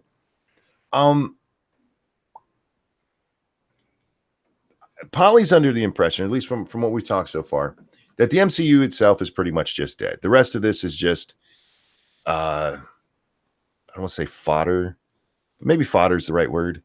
There's just, from here on in, it's just straight downhill. Mm-hmm. And I don't know how much you watch the MCU movies, Satsu. I know you've seen quite a few of them, or how much you're invested in this, but you're kind of a comic nerd like the rest of us Scribbles, right? Oh, maybe a little. I don't necessarily think that just because the Avengers itself is done, that the MCU is necessarily as dead as a lot of people think it'll be, especially with franchises like the Fantastic Four coming up, the very likely reboot of the X-Men series. I think that there's not just a lot of stories to tell, but a lot of them that'll get us back to, like, say, phase 1 of the MCU. That is entirely dependent on the writing and the creators' love and attention to the source material. If they don't hit the notes correctly with the characters they're bringing up, most especially those that are established and more well-known, the things like, Guardians of the Galaxy or the Eternals and such. Each one of these movies that introduces a new character has to be a love letter to the core of the character itself. You watch the first 20 minutes of Iron Man, that is about as true to not only the character's origins, but to the persona of Tony Stark in his heyday as you could ask for. The origin story in Doctor Strange is about as good as you could ask for, even if the rest of the movie isn't so much. Captain America, I know a lot of people weren't the biggest fans of the first Captain America, but I tell you what, Chris Evans and the overall story, it hit all the right notes. That's what's going to be important. If they can maintain the integrity of the characters and the source material. What we've seen hinted at, Ragnarok was a fun movie. It was not a Thor movie. That was my biggest problem with Ragnarok. I liked Ragnarok. It was entertaining. It was not what I would call a Thor movie. That was not the character that I would hope to see. The character of Thor, I would hope to see something like a Lord of the Rings tragedy, sort of, big epic mystical kind of tale. Sort of what they were shooting for in the first Thor movie, kind of. Not so much in Dark World. I haven't seen that out of the Thor franchise yet, but it was closer to that in the earlier movies. Ragnarok was really fun, and Chris Hemsworth is a real great physical comedian as well as just a regular comedian. That's not the character. So I'm not, and with, female Thor coming up, I'm not that jazzed with however they're going to do that. Spider-Man, well, we've talked about Spider-Man. So it will all depend on how they treat the material going forward. Are they going to pander to politics? Are they going to try to make changes in service of virtue rather than to the spirit of the characters they're playing with? I don't know. I mean, the Captain Marvel, if that's a sign of things to come, I don't have a lot of hope. So we'll see.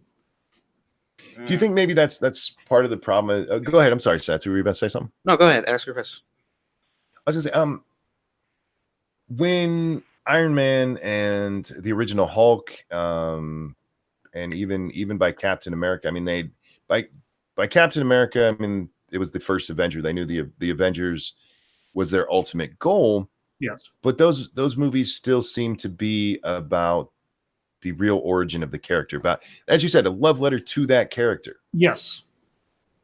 Do you think the success of this, especially the success of the of Endgame and Infinity War and that massive team up, just destroyed the possibility for us to get those kind of introductory movies to characters again? No, it didn't destroy. Or is it all going? Or is it all going to be? We're going to that end point almost in DC fashion. No, I don't think it destroyed the possibility of good introduction movies. Again, it all depend on how much the creators have a love for the character and its material. I do think the danger is that with the just massive success, there's going to be a temptation towards we can do no wrong. And that may lead to people making decisions or approving ideas that are just not in line with the characters, which will degrade the confidence not only in Marvel, but also in the quality of the films going forward. Now, they are making the smart move in not having one giant overarching plot line that runs through all the movies for the next set. It's going to be smaller plot lines, like one for the Earthbound stuff, one for the cosmic stuff where they're intertwined, kind of starting to separate out the genres of the Marvel universe from one another. So that's smart in my mind. You can have a more concentrated story. It's not going to take 10 years to tell one big tale necessarily. But yeah, like I said, the likelihood is that they get sloppy or they get too arrogant with themselves. They had a lot to prove in the first few movies. They had a lot riding on establishing a franchise that people want to keep coming back for, intertwining all these stories, making the characters robust enough to stand on their own first and foremost before they brought them together. Endgame is a tough act to follow. Well, hell, Infinity War was a tough act to follow. I don't think Endgame quite matched Infinity War for overall quality. But that's like comparing this diamond next to this slightly less quality diamond, because they're both great movies overall, as far as comic book movies. So the Black Widow movie is a carryover of a character we're already familiar with. It's her, not origin story per se, but it's her solo movie that she should have gotten 5 years ago, honestly. Sure. This is a character that it's overdue. It's kind of weird that they're having it now. So really the next Marvel movie is not the proof in the pudding movie of how things are going to go forward. The Eternals, I think the Eternals comes after Black Widow, if I'm not mistaken. That's really going to show, okay, where are we going? And how are we going to separate one thing out from the other? The TV shows, which are also going to be part of the overall canon, they're going to be intertwined with the events of the movies directly.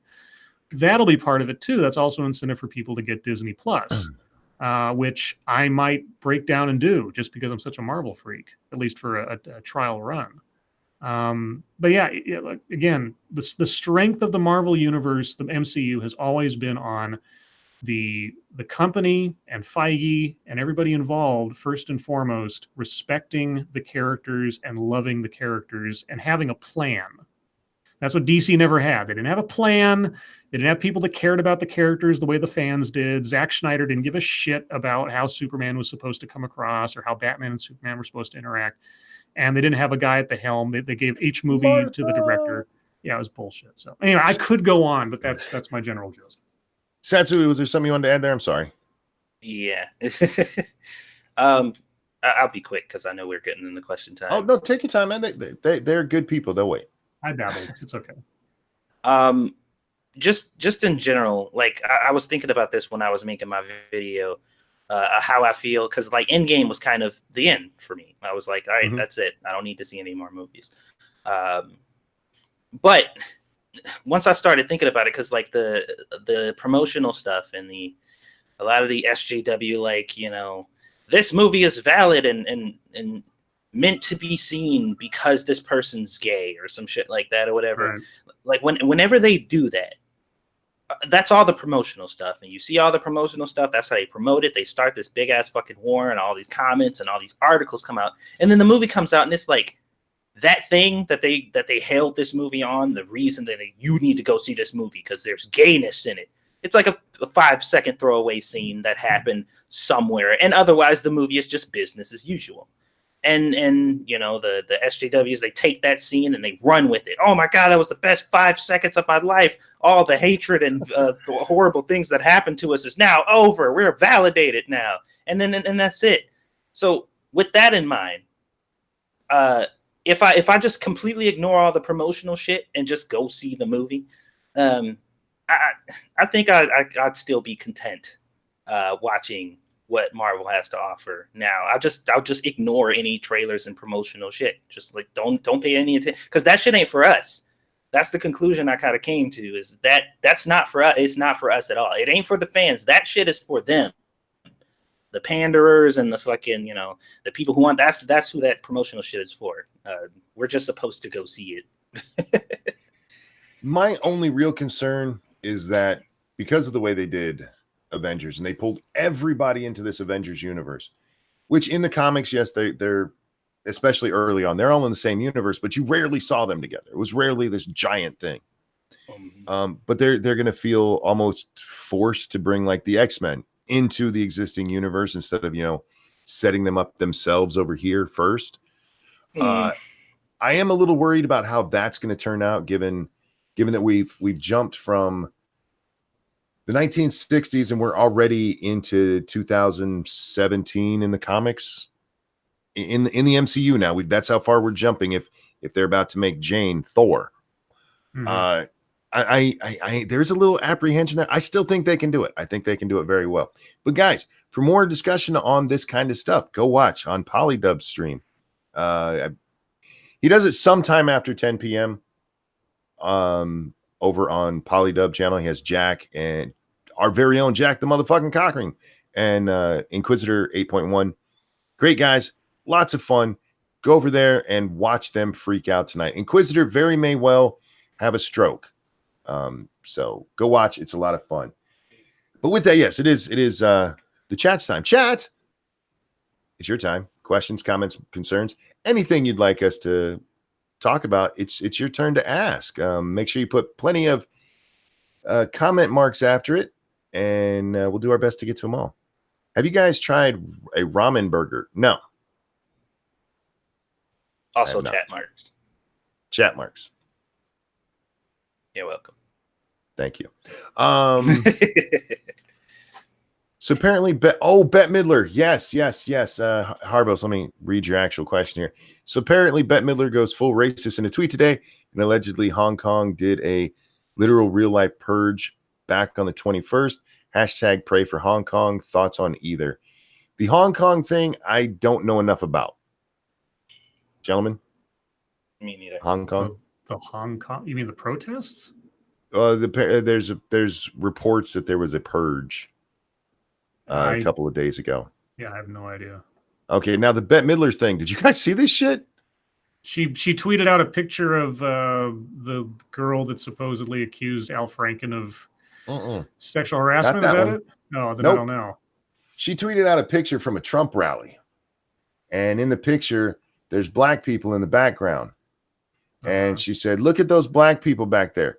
How much did you have to pay them to blacks? What is it? What's the word? Shit. Don't know.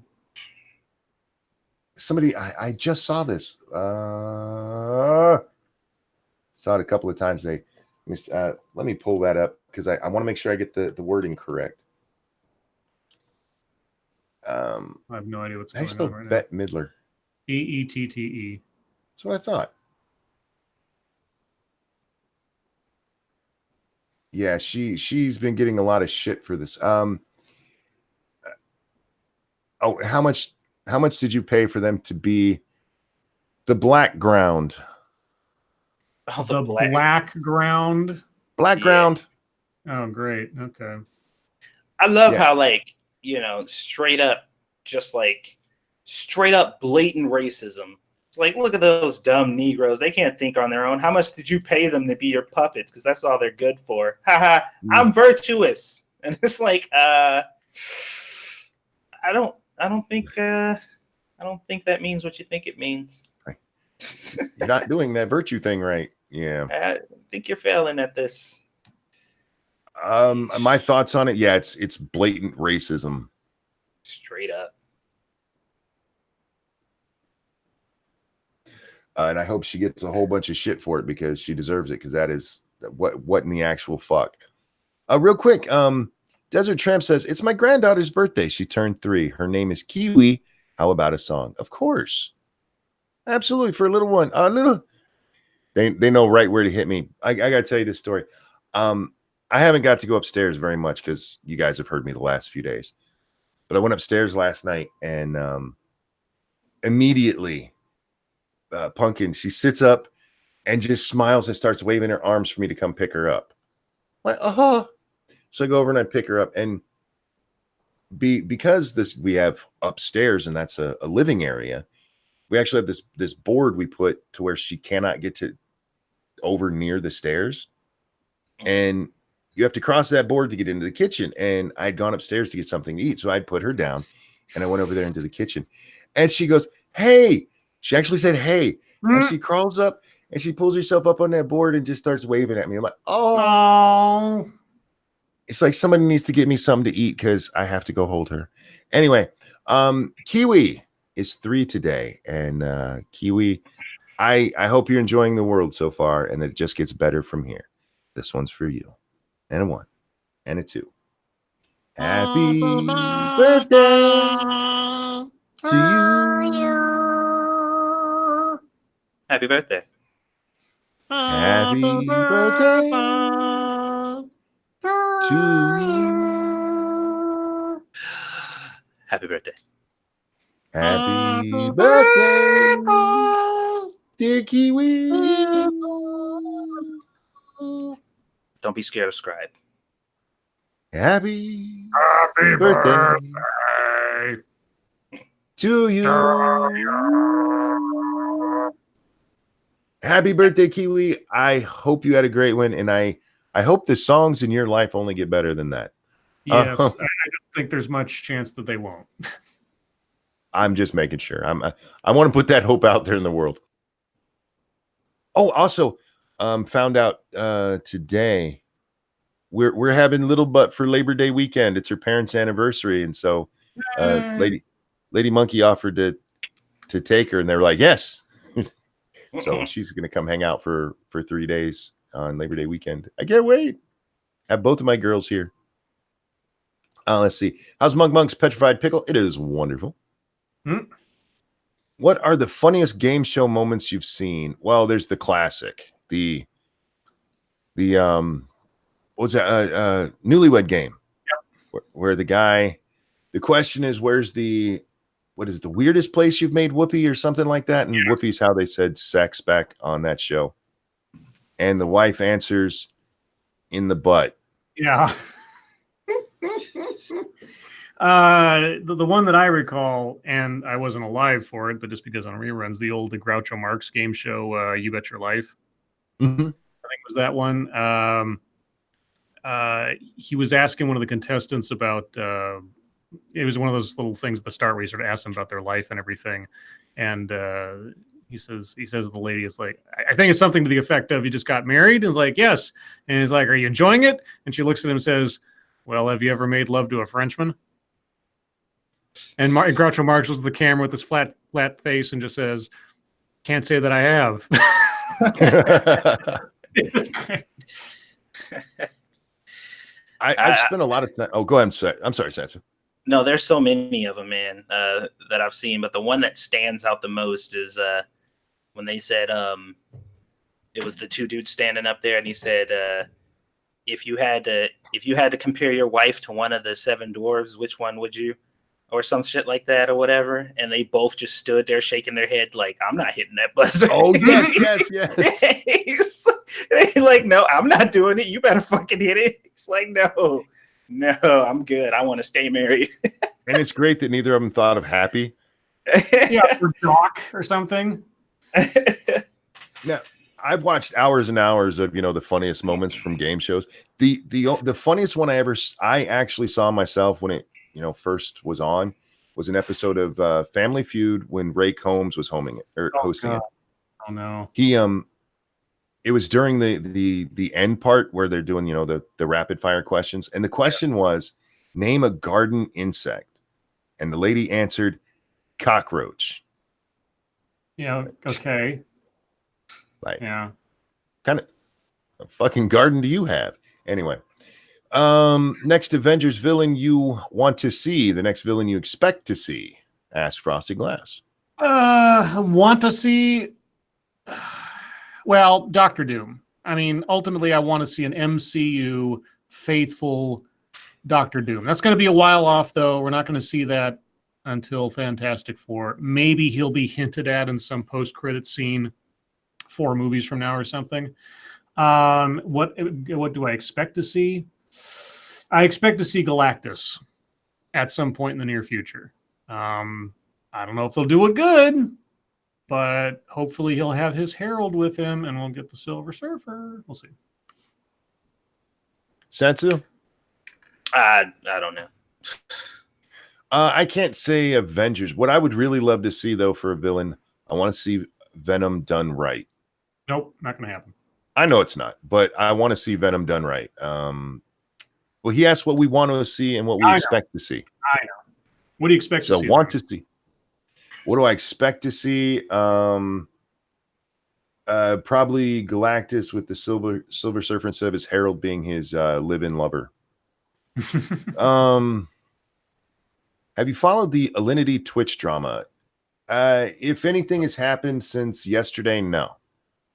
Last I knew, Twitch was still not doing anything about it. Somebody had uploaded another little video where she kicked her dog a little bit. She didn't really kick him. The dog was going to sniff the cat's ass, and she did kick. I guess she did kick him, but it's not like she hauled back and. But she still gave the dog a little boot in his ribs and yelled no at him. That's the last I saw.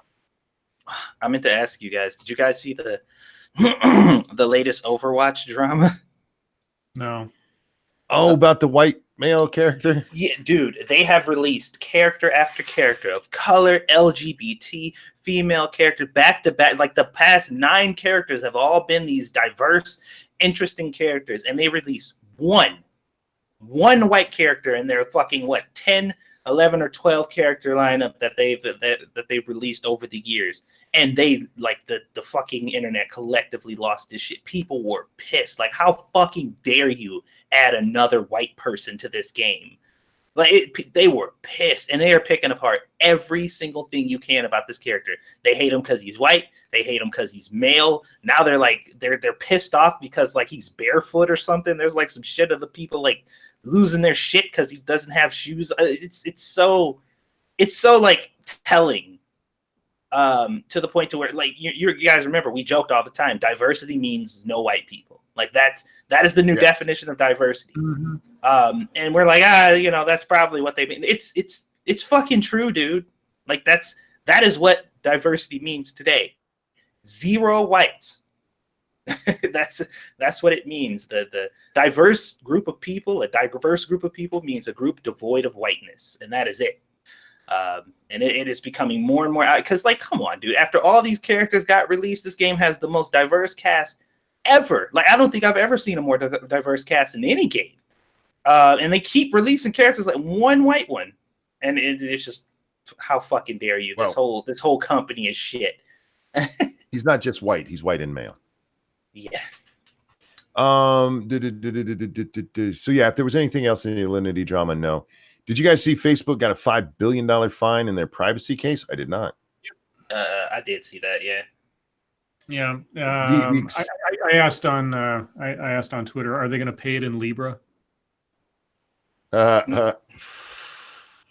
Start out with a negative value of their currency. Has Satsu had a banh Hello, mi? Squishy. Have you ever had a Vietnamese sandwich called a banh mi? Satsu? Banh mi? I don't know how you say that. B-A-N-H. Okay. Satsu, why don't you just learn to play Final Fantasy? What happened? They're fucking with you. Hi, Squish. Oh, she ran off already. Well, here's the thing. Like, I've never had an issue. Like, a lot of people ask about the big pool stuff or whatever. And whenever I'm defending healers, I'm just talking about, just like people who aren't that good, who don't have that much time to dedicate it. And people automatically assume, like, well, maybe you should just get good. I'm like, I don't have a problem at all with large pools. Like, I just heal through it. And like I said, if the tank is behaving in a way where he just walks into the room, it's like, I'm pulling everything, fucking deal with it. I'm like, okay, I'm going to heal through this. But I swear to God, if you miss one cooldown, I'm going to forget how to heal. Yeah, and you're just going to die. No, as the tank, you ask before you pull that shit. Yeah.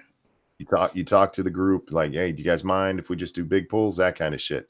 No, well, some of the people were saying like expecting the tank to ask is just expecting everybody to be a scrub like you.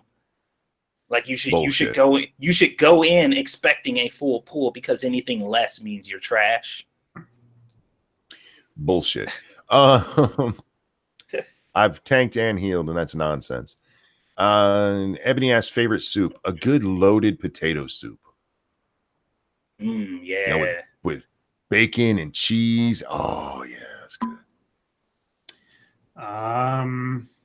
A good New England clam chowder, but that's not always easy to pull off. Satsu, you got one? There you go. Both of y'all pretty much picked my favorites. So. Jack says, why is Winter Soldier the worst Marvel movie? Because obviously you've been drinking, Jack, because that's not even close to true. That's up there in the best Marvel movies. Have you seen Dark World? Have you guys seen the new Super Size Me movie trailer? They made a new one? Wait, what? A sequel?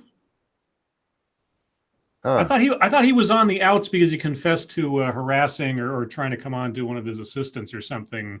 He did. Yeah, Morgan Spurlock. Yeah, I mean, Morgan Spurlock. I liked Super Size Me. I liked his series 30 Days, his documentary series. That was an interesting series. I liked all of his stuff when he started confessing his sins and everything. I was like, okay, dude. But I'm surprised he'd do another one unless he's really desperate for new ideas, I guess. Cameraman Jay asks, is Polydub's stream Eastern or Western time zone? It's Eastern time. So they schedule it. It's just sometime after 10. It used to be 10 o'clock, but they can never make that time. So look for it really soon, right after this. Just go over to his channel. It'll be up when they're ready.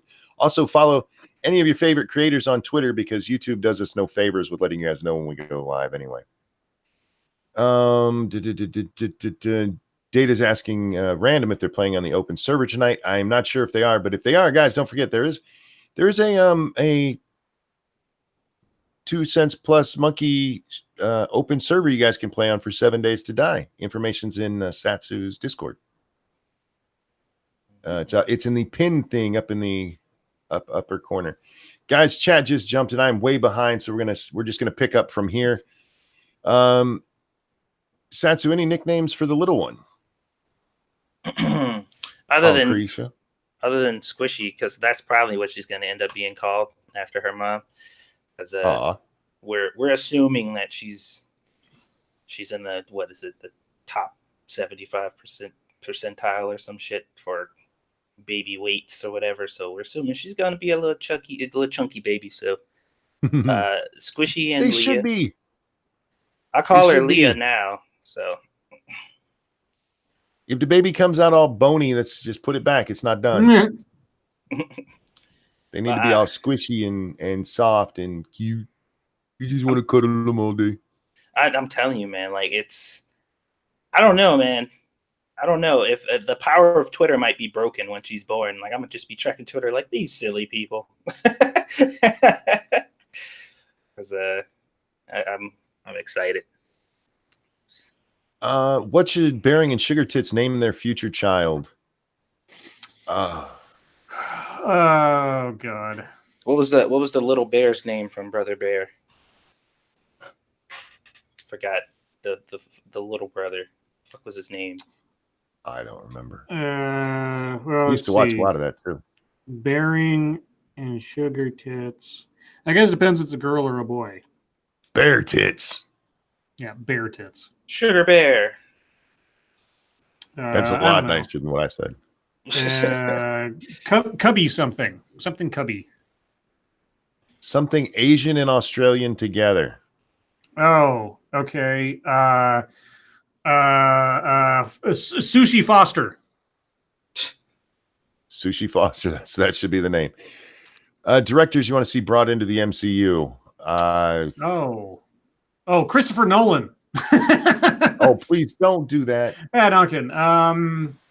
God, directors. Sam Raimi. Give Sam Raimi not Spider-Man, but give Sam Raimi something to do over the MCU. And Michael Bay. Oh God, there's probably a movie. There's probably a comic book character for Michael Bay somewhere in there. Actually, you know what I'd love to see? I'd love to see them to say, "Hey, Steven Spielberg, pick a character you like, make a movie. We can afford it, and just see what he does." True, yeah, that would be great. Could be to interesting. Say, yes, it seems pick a character we haven't already done. We'll work it into the story, make it as you wish, and I bet he would make something amazing if they just sort of like opened up the floodgates and said, "You go ahead, Steven. Pick the best writer." I mean, if Steven Spielberg said, "I went to Marvel and I said I'd like to make one of your movies. I want to do this character," he could have his pick of writers. Everybody and their brother would be wanting just to work on this movie, and Marvel would just say, "Have at it. Have at it." That'd be great. I want to see Michael Bay do it because I'm tired of being able to tell what kind of action is going on. I need my camera right up against one of the people as they're rolling around. So give him a Hulk movie? Like what? There you go. Yeah. Can Scribe say Mueller like Ben Stein says Bueller? I was going to name this Mueller, but I didn't know a way to get it to come off in reading. You know what I mean? Mueller.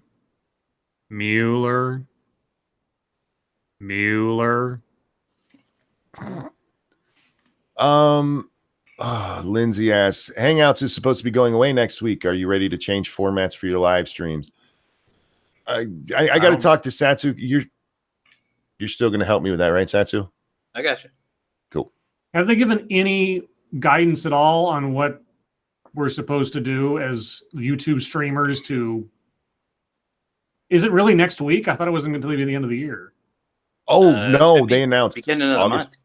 August 1st. August 1st, and they haven't said anything about their Meet app or anything, MEET? Only that it's what we've been told so far, that it's not this. As far as I know, there's no way to directly upload the way this does. That seems so self-destructive. I mean, there goes your super chats. I mean, how are they going to connect super chats to this anymore? I don't understand. Because when you do it using the encoder, it still goes through them, so they get the super chats. Yeah. As long as you're live, period. Because like I don't use Hangouts when I'm gaming and I'm live. So you just need an encoder. I'm gonna have to learn encoders then, because I don't know shit about them. It's not hard. What it ultimately comes down to is you'll like if you're using regular OBS, you go to the website, you'll download it, and on your stream page, that page that you're used to looking at, if you scroll down, it'll have the information they want you to put into the box to get it, and you just copy and paste it, and that's it. I mean, obviously, there's fucking around with the settings to do other shit, but for our format, we don't need to do that. So yeah, all right. Yeah. For me, the only problem is I still don't have an internet connection that can do it. So what's going to happen is Satsu's actually going to run the stream. It's going to be, well, I will run it. He's going to facilitate it, and it'll just run through my channel on my nights. Mm-hmm. Should Oliver Stone be a director in the MCU? Yes, if they ever do the Clone Saga. Or if they ever do the NAM.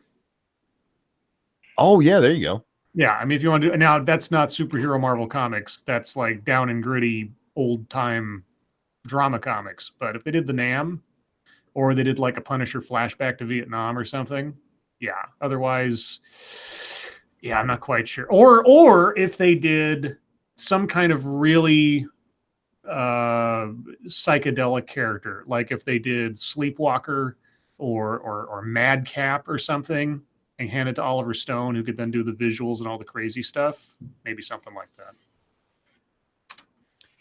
Scribe, how much of a sweet tooth do you have?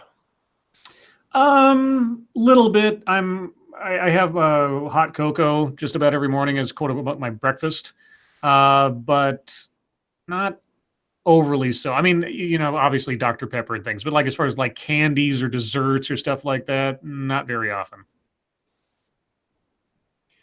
Nothing for you here. Asks, would you watch horror versions of classic Disney films should such a thing exist? It would depend on why they were made horror. I mean, I know a lot of people. Well, some of these came from Grimm's Tales, and they're horrible. They're really not as bad as people make them out to if you actually go read them.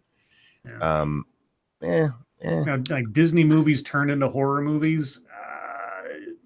No, just not a good combination. I mean, there have been plenty of renditions of like there was a horror movie version of Snow White with what's her name, Sigourney Weaver, many years ago, and there've been, you know, they've taken those stories and tried to make them into their darker versions and stuff like that, and hit or miss. But actual Disney movie. Sorry. I'm sorry. No, I was. I wait till you finish, but I just saw something hilarious. Go ahead.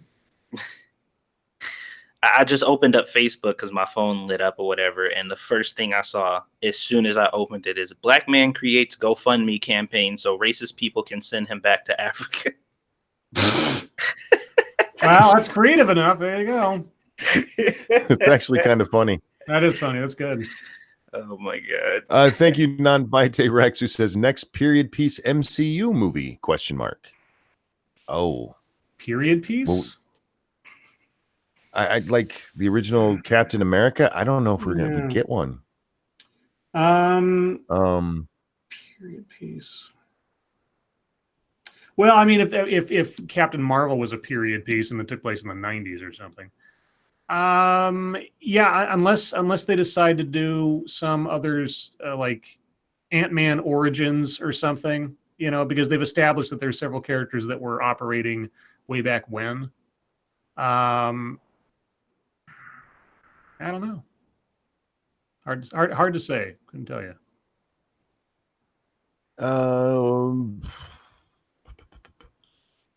What is the plan if all this YouTube stuff dies? I don't know. I don't have a plan. What do you mean, like all this YouTube stuff dies? Like, what exactly do you mean? Because I mean, if the political sector of YouTube dies, like the commentary section, like if that all goes to shit, I mean, it's not like there's not going to be other things to do. So, real quick, this will be our last one, and thank you so much, Diesel Dave. Have you guys heard of a book called Casca? I think is how you say that. Can't say that I have. Yep. That's 0 for 3. Yay. And with that, guys, that is going to bring the show to a close because it's almost 11. And by the time I'm finished, it will be. Chat, guys, thank you so much for coming and hanging out and supporting us the way you do. You guys are amazing. And can't tell you how much I enjoy seeing you guys every night. Don't forget, we do stuff throughout the day randomly. Some of us. Scribe can't because he has a job and responsibilities he has to take care of. But do keep a lookout for me and Satsu playing No Man's Sky when we're not supposed to be. Just throwing that out there. Follow us on Twitter. We tell you that all the time. Thank you so much for the donations. You guys are so generous, and I cannot thank you enough. Scribbles, Satsu, anything you guys want to throw in before we end? Nope, I'm good. I hate all of you. Jesus Christ. And with that, I'm going to thank the both of you for joining me as always. Always a pleasure hanging out, gentlemen. Everybody, the Mueller thing made me sad. We'll see you next time. Bye, guys. Bye. That sounded so sad.